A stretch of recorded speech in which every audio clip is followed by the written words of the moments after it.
Hello, good morning. आज आपण पुण्यापासून काही अंतरावर दिघी गाव आहे. त्या दिघी गावाजवळ एक छानसा डोंगर आहे, त्या ठिकाणी आलो.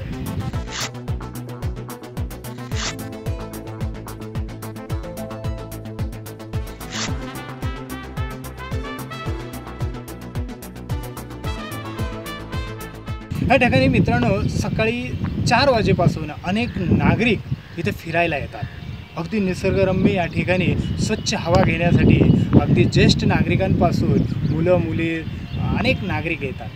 तर ह्या लोकांना फिरताना एक अडचण येते. आणि ह्या डोंगराला आल्यानंतर असं दिसतंय की सगळीकडं काचा पडलेल्या आहेत. अर्थात ह्या दारू पिणाऱ्या लोकांनी पिल्यानंतर काचा फोडून ज्या इकडं तिकडं टाकलेल्या आहेत, इतस्ततः टाकलेल्या आहेत, त्या ठिकाणी त्याचा खूप त्रास होतोय.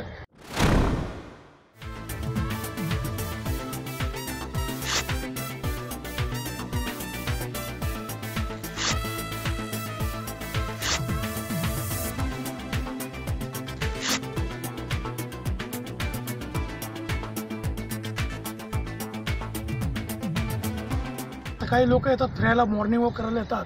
त्यांना आज पायी चालणं पण मुश्किल झालेलं आहे. या डोंगरावरती इतक्या काचा आहेत. काचा गोळा केल्या तरी इतका ट्रक भरेल, इतका ढीग लागेल, इतका काचा या डोंगरावरती पडलेल्या आहेत. आज इथंच नसेल की आज परिस्थिती पूर्ण महाराष्ट्रामध्ये जेवढे गड किल्ले आहेत या ठिकाणी सुद्धा ही परिस्थिती आहे.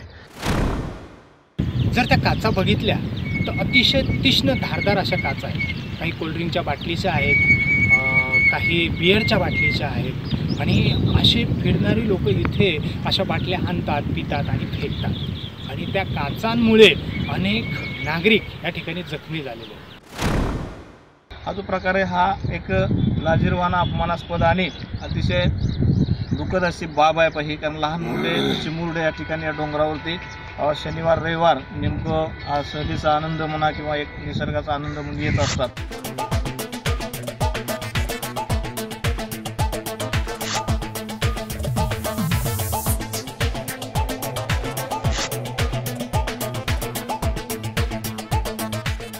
दारू पिण्याचे अड्डे बनवून दारू पितात. दारू पिऊन त्या मोठमोठ्या बॉटल असतात ते टाकून देतात, टाकून पुन्हा फोडून टाकतात. आम्ही असं काही सामाजिक कार्यकर्ते येतं ते त्या सर्व काचा वगैरे गोळा करून ठेवतो, परंतु दुसऱ्या दिवशी आलं पुन्हा तेवढंच होतंय. तर हे चुकीचं आहे. हे कृत्य आत्ताच आपल्याला थांबवलं पाहिजे. यासाठी सर्व सामाजिक संघटनांनी, त्या सामाजिक कार्यकर्त्यांनी किंवा स्थानिक नागरिकांनी यासाठी पुढाकार घेतला पाहिजे. आमच्यासारखे निश्चितपणे यासाठी योगदान देतील. आणि पोलिसांना सुद्धा विनंती करेन की आपण कोणाचा कॉल आला तर तात्काळ मदत करावी. सापडली तर आपण त्यांचं गुलाब पुष्प देऊन एक सन्मान करून त्यांना थोडंसं आपण हे करूया, याच्यामधून मतपरिवर्तन करण्याचा प्रयत्न करूया. मी दारू पिणाऱ्यांना आव्हान करतो की त्यांनी इथं दारू जी पितात, प्यायला हरकत नाही आहे, पण त्या बाटल्या फोडतात कशासाठी? त्या बाटल्या जर इथं त्यांनी जमा केल्या तर त्या बाटल्याचा आम्ही सदुपयोग करू ना. इथे त्या बाटल्याला छोटंसं खालून होल पाडून त्यात पाणी भरून झाडापाशी ठेवू प्रत्येक बाटली. तर माझं असं मत आहे की जे विकेंड आहेत, शनिवार रविवार, ह्या दिवशी संध्याकाळच्या टायमिंगला पोलिसांनी जर इथं पेट्रोलिंग केलं 1-2-3 तास, तर ते पेट्रोलिंग जर केलं तर त्याचा बंदोबस्त होईल. आणि 2-4 रविवार, शनिवार रविवार इथं पोलीस दिसले तर त्याही लोकांना कळेल की आता इथं बसण्याचा अड्डा आपला बंद झालेला आहे आणि ते लोक याची कायमची बंद होतील. तर चालणाऱ्या नागरिकांनाही माझी विनंती आहे की आपण ज्यावेळेस या रस्त्यावरून किंवा पायवाटेवरून चालतोय त्यावेळेस नक्की काळजी घ्या, कारण ह्या काचा आपल्या पायात घुसू शकतात.